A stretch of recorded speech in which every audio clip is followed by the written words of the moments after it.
Welcome back to The Deep Dive, the show where we take your formidable reading list. The dense articles, the complicated research, the overwhelming philosophical texts, and distill it into something utterly essential and hopefully truly fascinating. Our mission today is, well, it's a heavy one, but it's one of the most important intellectual deep dives we can really undertake. We are plunging into the mind of David Hume. Hume is so often just categorized, isn't he? An 18th century philosopher in a dusty wig. Yeah, and that categorization sells him short by about 4 major careers. Our sources confirm he was a true polymath, a groundbreaking philosopher, an essayist, a massive literary historian whose works dominated for decades. And a seminal economist, too. I mean, his ideas anticipated modern monetary theory. Exactly.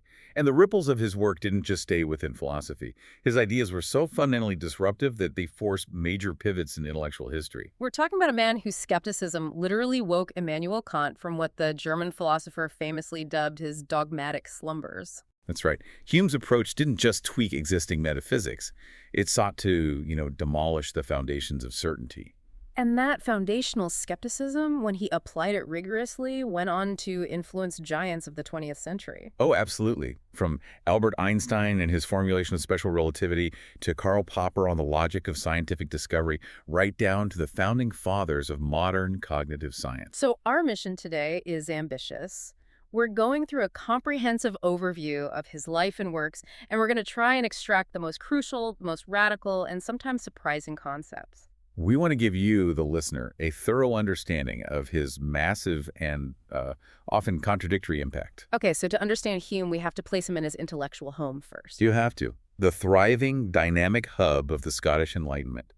This was a moment of incredible intellectual momentum, emphasizing reason, observation, and human nature. And Hume was right in the center of it, alongside figures like Adam Smith. So what was his big, overarching philosophical goal in this vibrant context? He had a towering ambition to create a naturalistic science of man. A science of man. Yeah. He believed that for too long, philosophy had been built on speculative metaphysics, on innate ideas or theological presumptions. Hume wanted to strip all that away and ground everything in what we can actually observe.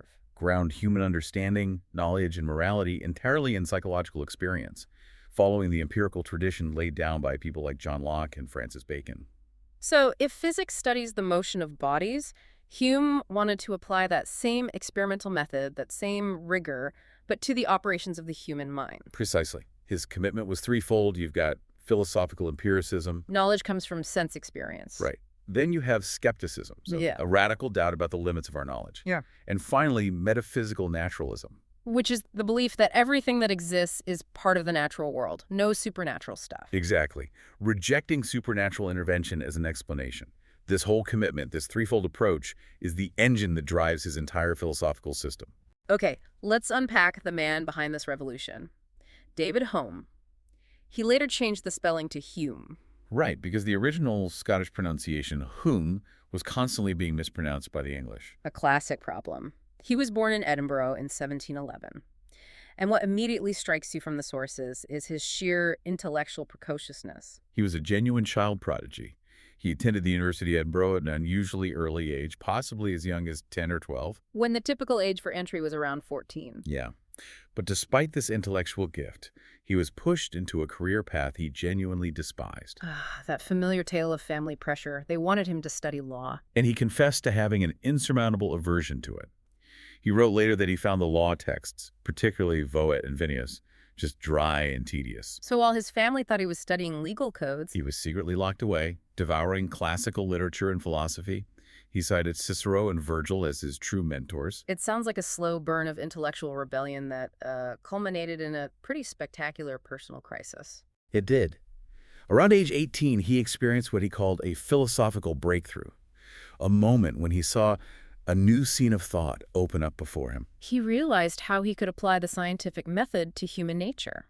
And this breakthrough was so inspiring, so overwhelming, that he resolved to dedicate the next decade solely to reading, researching, and writing this new philosophical system. And that intense, single-minded focus, It led to a physical and mental collapse. It did, and the diagnosis is fantastic. His physician diagnosed him with the disease of the learned. The disease of the learned. That sounds like something out of a novel. It was a condition often attributed to excessive study, insufficient activity, and melancholy.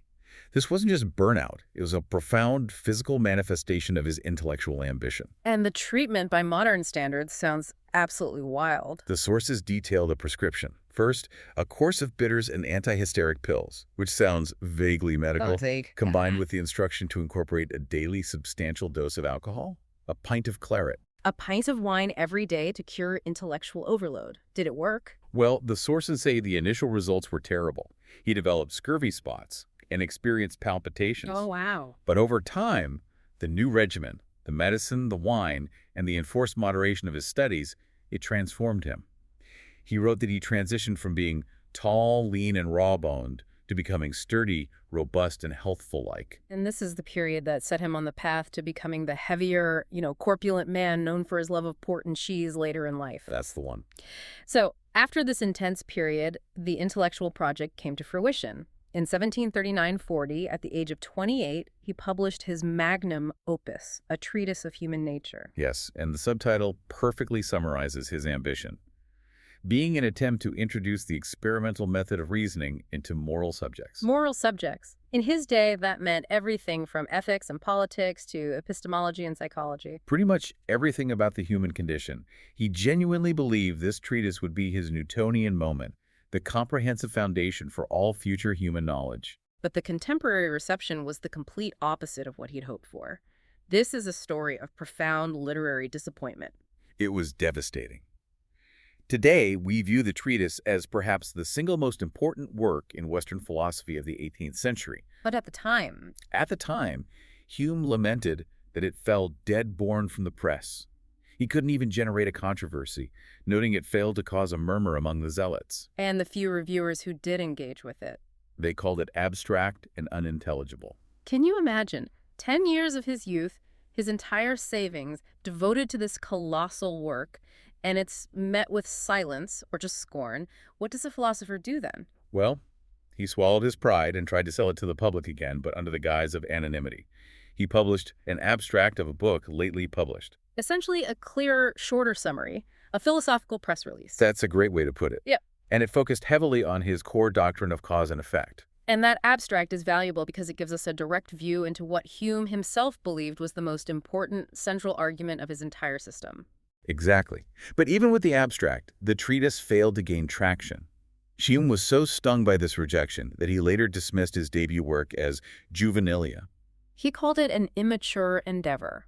He insisted that contemporaries should judge him solely on his later, more polished rewrites. The inquiry concerning human understanding and the inquiry concerning the principles of morals. The great irony, which is so important for us to grasp, is that while Hume wanted us to forget the treatise, Modern scholarly consensus holds that his most distinct, profound, and radical ideas, the true foundations of his skepticism, are found in that original sprawling text. it's the difference between the radical blueprint and the smoothed-out commercial version. A perfect analogy. His early career just shows the profound frustration that this philosophical ambition brought him. He faced constant financial struggles and was forced to seek stable employment. And he repeatedly failed to secure the obvious path for a brilliant academic. Twice he was derailed from university posts.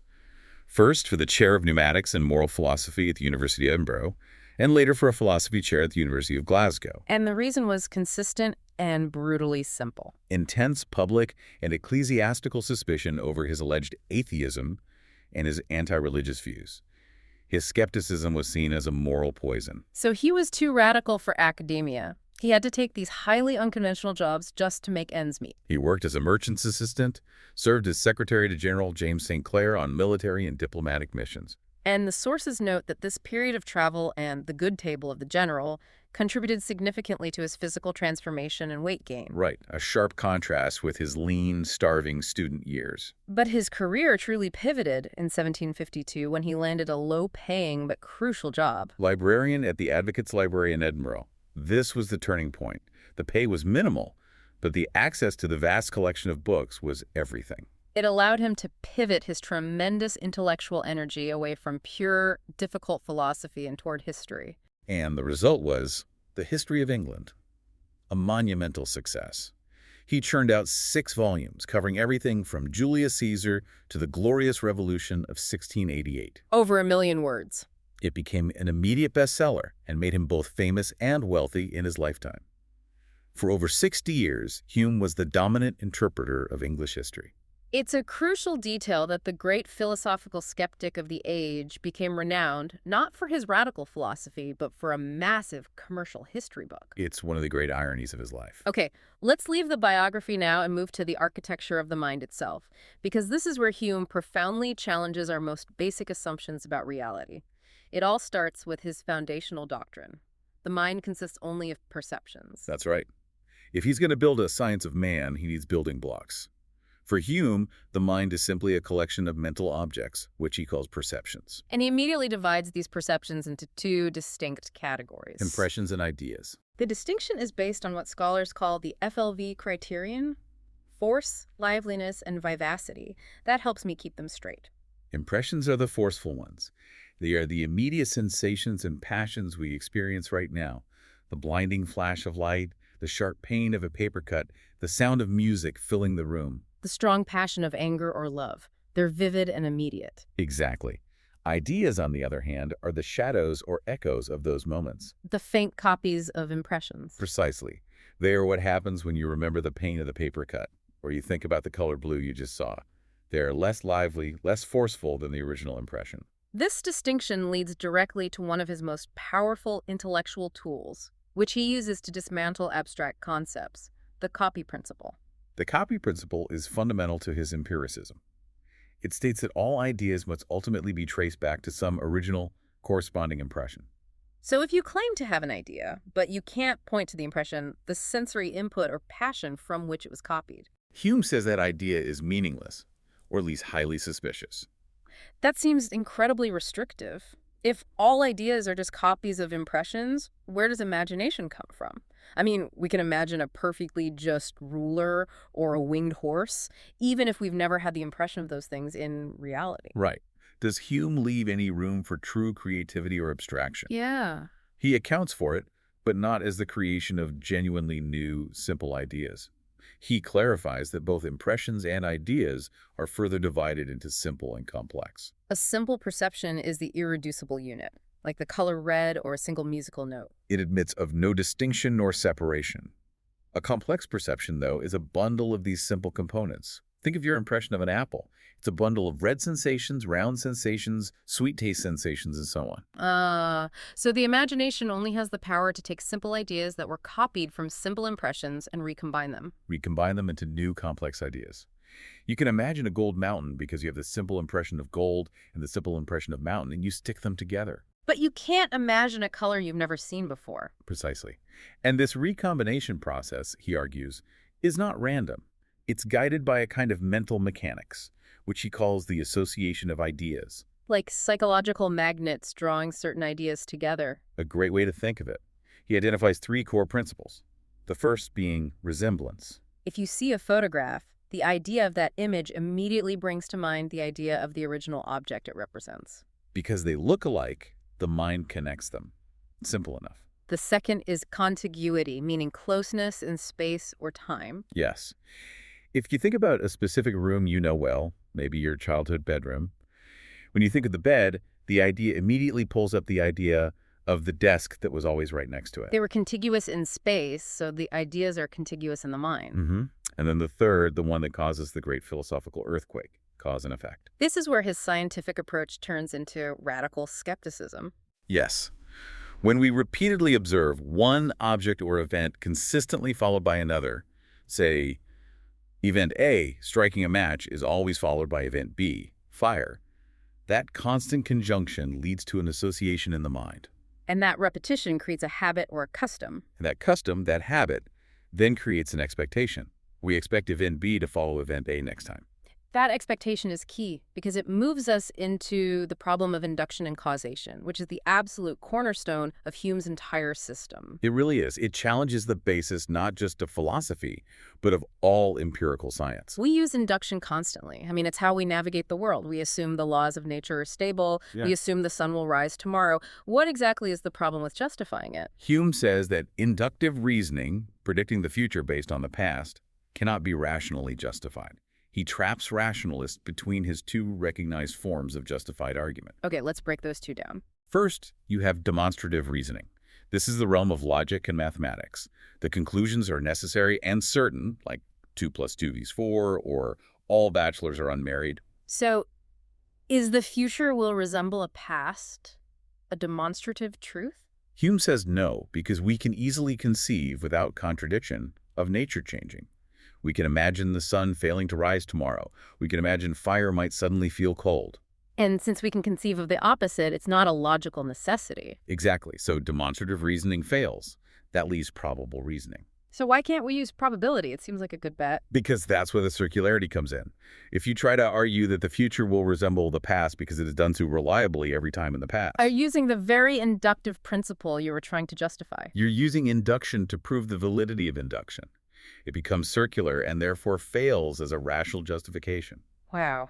So you're telling me everything I believe about tomorrow, every scientific law I trust, is essentially just a highly reliable guess. It's not rationally justified certainty. Philosophically, yes. Hume's conclusion is that reason cannot bridge the gap between past experience and future expectation. If we relied only on pure reason, we would be paralyzed by skepticism. But we aren't paralyzed. We operate just fine. So how? Here is Hume's profound naturalistic solution.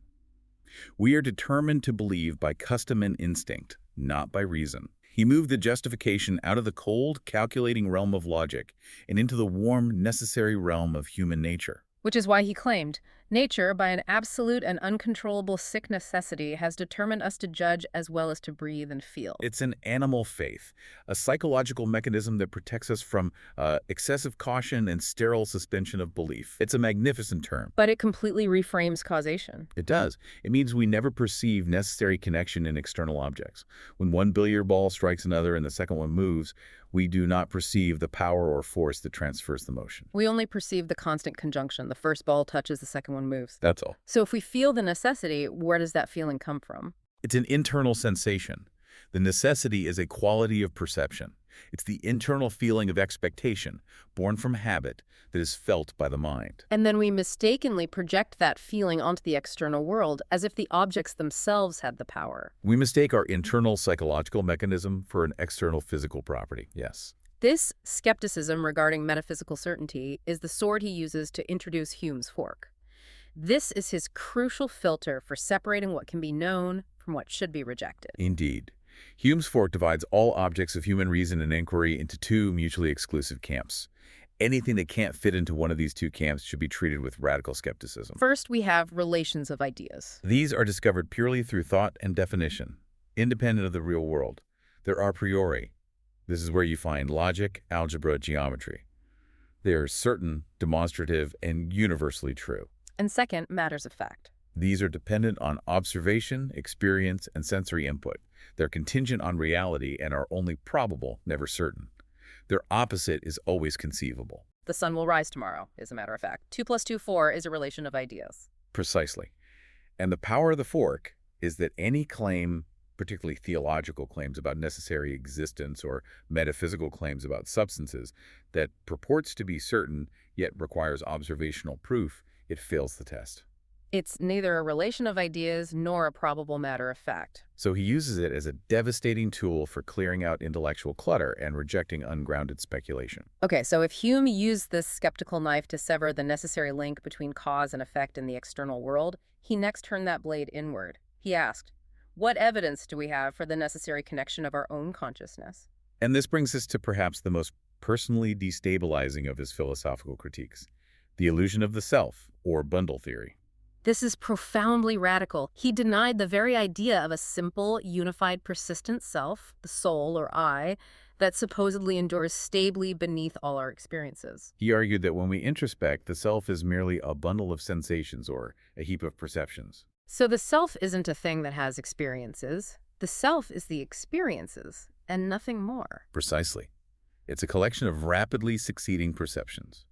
Thoughts, Hmm. feelings, pains, memories, connected only by the psychological mechanisms of causation and resemblance. Much like the links between external objects. Exactly. The coherence of the self is built up through memory and imagination, linking these fleeting moments together. He describes the inability to find this essential self in such memorable language. He says, and this is key to understanding his pure empiricism, I never can catch myself at any time without a perception, and never can observe anything but the perception. So whenever he looks inside, he finds only the specific sensation of the moment: heat, cold, light, shade, pain, pleasure. That's all that's there. Wait, so if the perceptions cease, does the self cease? Hume argues that when those perceptions are removed, such as by sound sleep or by death, he truly cannot be said to exist. There is no enduring, underlying, simple substance, no Cartesian eye that experiences them. It's simply the experience that is happening. I know this is a point of huge debates, but many scholars connect Hume's radical reductionism here directly to the Buddhist concept of anatta, the no-self theory. It's a very compelling, scholarly connection. Both traditions reject the notion of a permanent, essential self or soul. Direct influence is debated, of course. Yeah. But the global Jesuit intellectual network of the 18th century was extensive, and there's a strong argument that Hume could have been exposed to summaries of Eastern philosophical traditions during his time in France, where he wrote the treatise. It's interesting to note, though, that Hume himself expressed doubts about this particular theory. Yes, in the appendix to the treatise, he admitted he was profoundly dissatisfied with his own account of personal identity. He felt he couldn't satisfactorily explain the necessary connections between the perceptions that make up the bundle, He left it as a knot he couldn't untie. which suggests his own skepticism was so powerful it even applied to his most revolutionary ideas. So if the self is an illusionary bundle of feelings and passions, let's talk about those passions in relation to action. This brings us to his startling conclusion about practical reason and human motivation. Hume is the great anti-rationalist when it comes to behavior and morality. He argues that reason is utterly inert, that passions or emotions and desires are the sole drivers of action. He claimed reason alone is utterly impotent when it comes to moral judgment or producing human movement.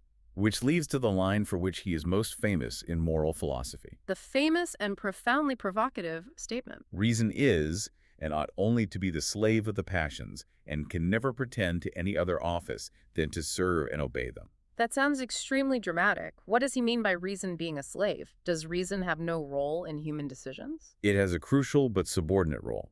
It serves two main functions. First, it helps us discover the causal connections between means and ends. So if I desire outcome Z, reason can tell me that action Y is the most efficient way to achieve it. Right. And second, reason helps us ascertain if an object of our desire actually exists. But reason cannot create the desire itself, nor can it fundamentally oppose a passion that is already present. So if I have a passion for eating an entire cake, reason can't tell me not to eat the cake. Reason can only calculate the calories and the subsequent pain, but the decision still comes down to the battle of your immediate passion for sweetness versus your passion for long-term health. The ultimate motivation is always a passion or an emotion. And since a passion is an original existence, reason can't directly oppose it. Only a contrary passion can. Exactly. This radical shift is what underpins his moral sentimentalism. If reason is subordinate, ethics must be grounded elsewhere. In shared human emotion or sentiment. That's the core of sentimentalism, a view he shared with Adam Smith. For Hume, when we call an action good or bad, we're not making an objective statement about the world, we're expressing a moral feeling. And the fact that morality excites passions and produces action proves that it can't be a conclusion of abstract reason alone, because abstract reason is inert. Precisely. But his greatest, most enduring contribution to ethics isn't the sentimentalism itself, it's the challenge he laid down. Hume's law, or the is-ought problem. This is absolutely foundational to modern metaethics. It is.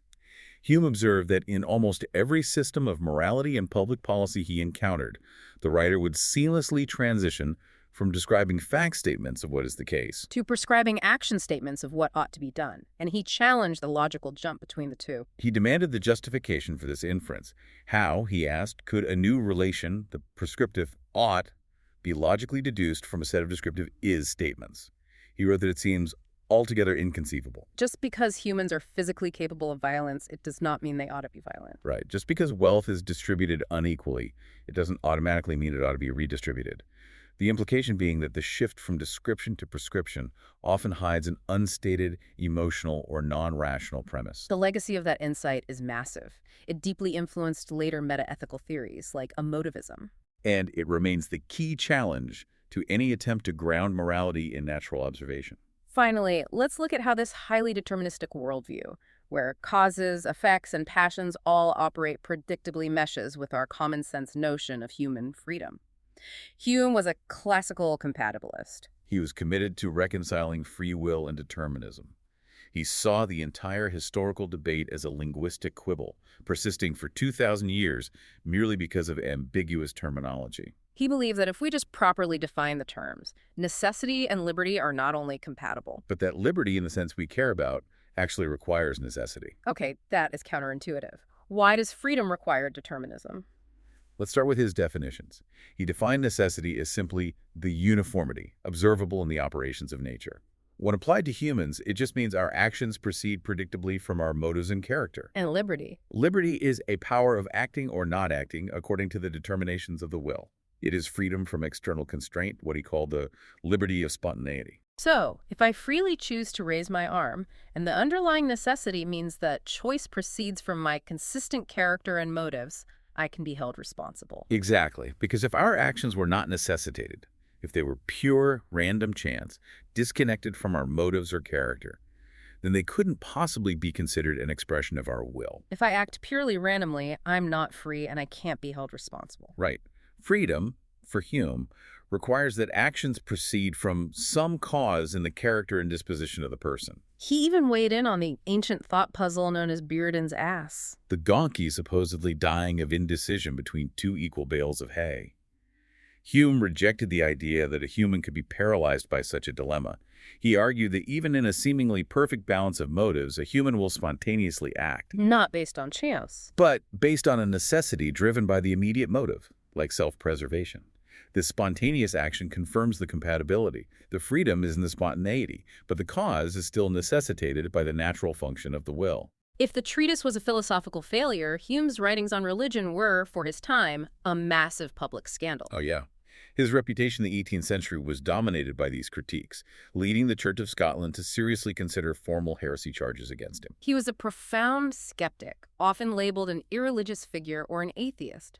Though Hume himself likely preferred the term skeptic, his arguments are still read today as powerful critiques of both revealed and natural religion. Let's take the natural history of religion. What was his core thesis there? He offered a historical and anthropological view of religion, arguing that sophisticated monotheistic systems, Christianity, Judaism, Islam, were not the starting point. They evolved from simpler, more primitive polytheistic systems. Right.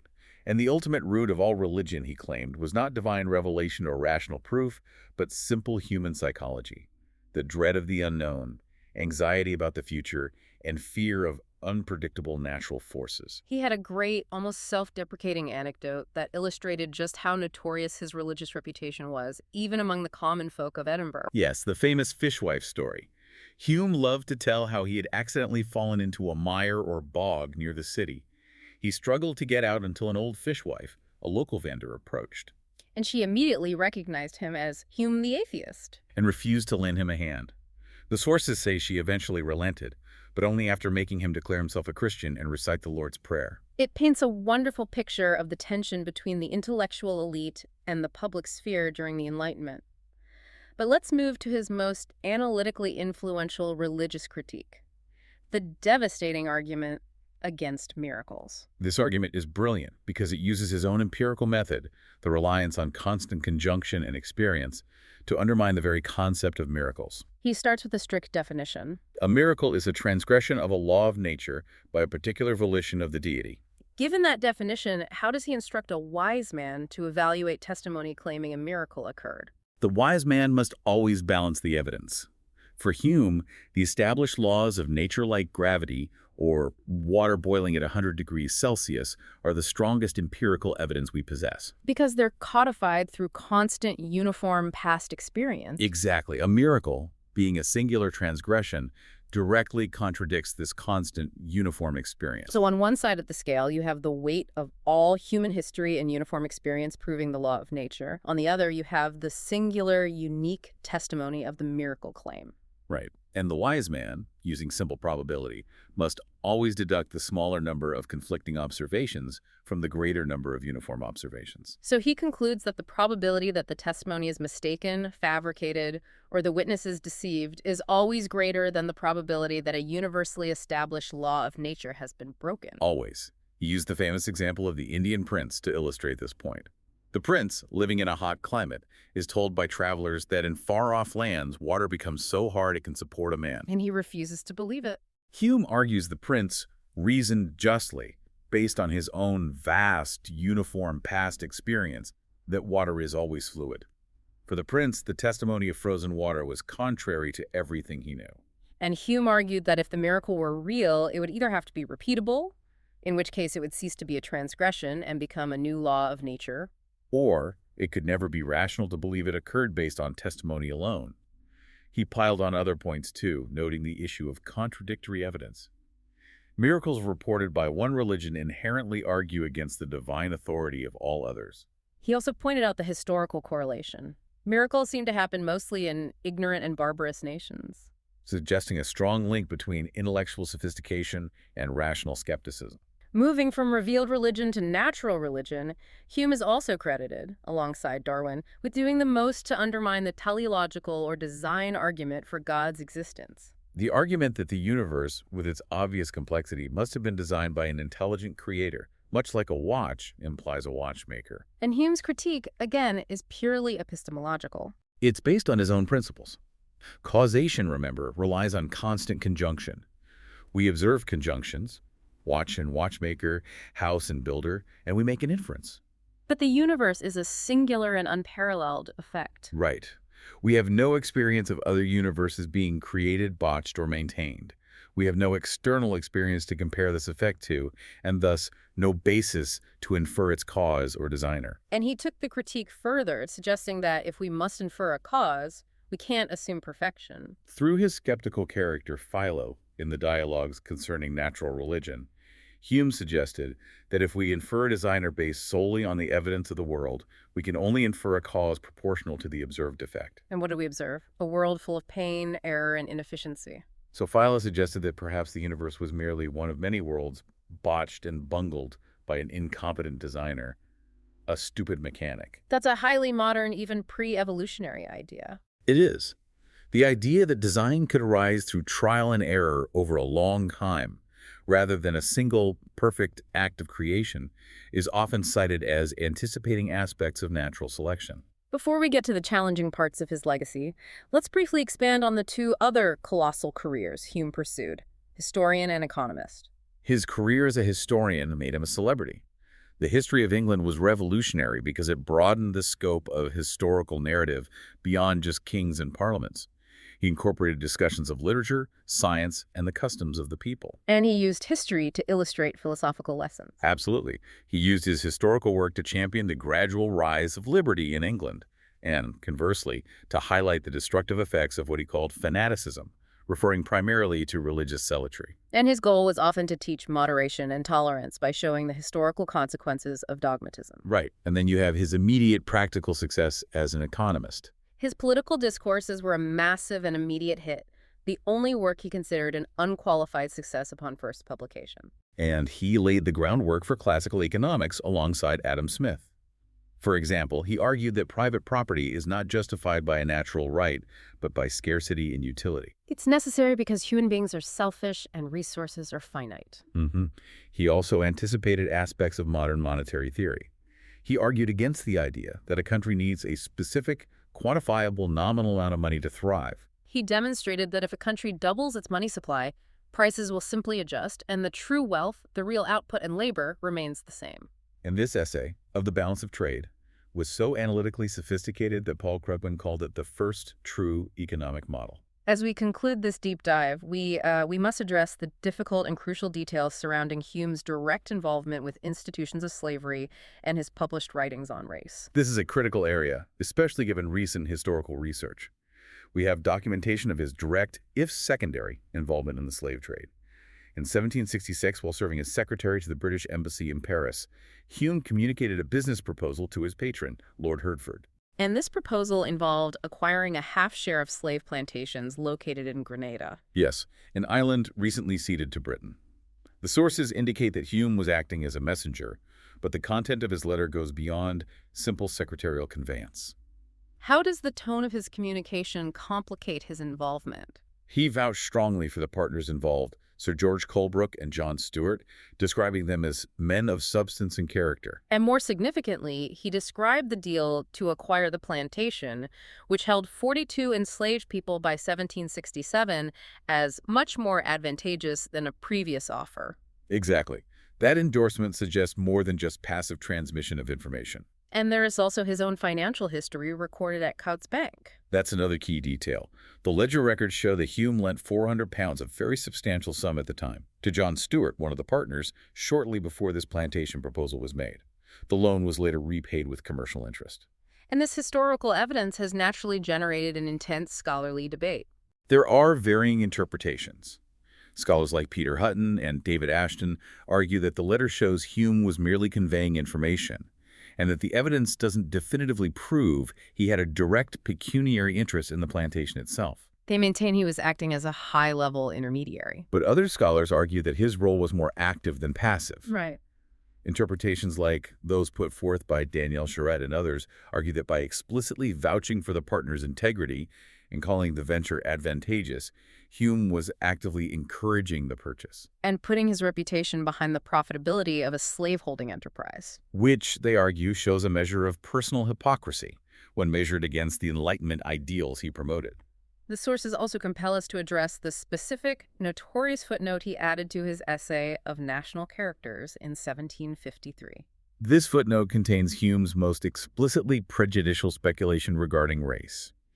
He stated that he was apt to suspect the Negroes, and in general all other species of men, to be naturally inferior to the whites. And he attempted to ground this suspicion empirically, citing the lack of a civilized nation or any individual eminent either in action or speculation of non-white complexion. And his dismissal of counter-evidence was particularly harsh. When confronted with reports of a learned black individual in Jamaica, he dismissed it entirely. Speculating that the individual was likely admired for very slender accomplishments, like a parrot who speaks a few words plainly. We should note, the footnote was later amended, but the core sentiment remained deeply problematic.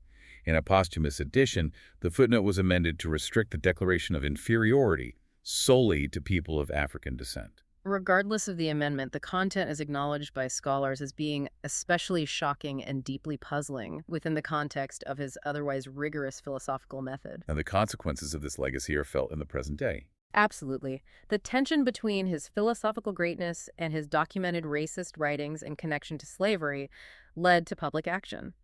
In September 2020, following student protests, the University of Edinburgh renamed the David Hume Tower to 40 George Square. A direct acknowledgement of the difficulty of honoring a figure whose works contain such profound and damaging prejudicial speculation. David Hume's genius is undeniable. I mean, his willingness to subject every facet of human experience to the most rigorous empirical skepticism makes him a towering figure. But as we've explored, that genius is complicated. It is, but when we look purely at the architecture of his ideas, his influence is unmatched in shifting the direction of Western thought. He didn't just challenge old systems, he provided the methodological template for new ones. We opened by mentioning his influence on Immanuel Kant. Let's clarify that specific connection for the listener. Hume's attack on necessary connection, his argument that causation is custom, not logical certainty, forced Kant to fundamentally re-examine the limits of pure reason. Kant realized that if Hume was right, that objective science itself was impossible. So Kant's entire philosophical project in the critique of pure reason was an attempt to save science from Hume's skepticism. To find a middle ground between Hume's radical skepticism and dogmatic rationalism, yes. And his influence stretches far into the 20th century, inspiring scientists who rarely cite Enlightenment philosophers. Think about Albert Einstein. He specifically cited Hume's positivism, the rejection of unseen underlying metaphysical concepts, as a key inspiration when formulating the theory of special relativity. He relied on the Humean premise that we should only trust what can be empirically observed. Not abstract, unproven concepts. We also mentioned Karl Popper. Popper explicitly credited Hume's profound analysis of the problem of induction with helping him reformulate his philosophy of science. Popper argued that science doesn't operate by confirming generalizations, but by trying to falsify them. A direct response to Hume's demonstration that induction cannot be rationally justified. And in the realm of the mind, Hume is often treated as a foundational text. Jerry Fodor, a major figure in cognitive science, famously described the treatise of human nature as the founding document of cognitive science. Hume's system of impressions, ideas, and the principles of association laid the groundwork for understanding the mind as a system of interconnected perceptions and mechanisms. His life ended as it was lived, with clear-eyed skepticism. James Boswell, the famous biographer, visited Hume shortly before his death from abdominal cancer and recorded that Hume remained entirely composed, stating sincerely that the idea of life after death was a most unreasonable fancy. But even facing the end, he maintained his sense of humor. Adam Smith recounted Hume's final, amusing speculation involving Charon, the mythical ferryman. Hume imagined asking Charon for just a small delay, a few more years, so he could live long enough to witness the downfall of some of the prevailing systems of superstition, which he believed was imminent. To which Charon, the eternal ferryman, replied, "You loitering rogue, that will not happen these many hundred years. Get into the boat this instant." A perfect blend of wit and uncompromising philosophical skepticism. It captures the essence of the man. And that skepticism brings us back to his most crucial, practical lesson. Hume showed us that we navigate the fundamental uncertainties of the world, not through pure, infallible reason, but through the indispensable, reliable mechanism of custom and habit. So here's the final provocative thought we leave with you. Hume's work demonstrated that our most reliable mechanisms for navigating the world are psychological and habitual, not purely rational. What current beliefs in your professional decisions, your personal principles, or your daily routines do you rely on purely out of custom and habit that might not stand up to the rigorous, uncompromising skepticism of Hume's fork? Is it a causal link you assume is necessary? Is it an ought you derive unquestioningly from an is? Think about that the next time you assume anything. Thank you for joining us for this extensive deep dive into the complex and revolutionary mind of David Hume. We'll see you next time for the next deep dive.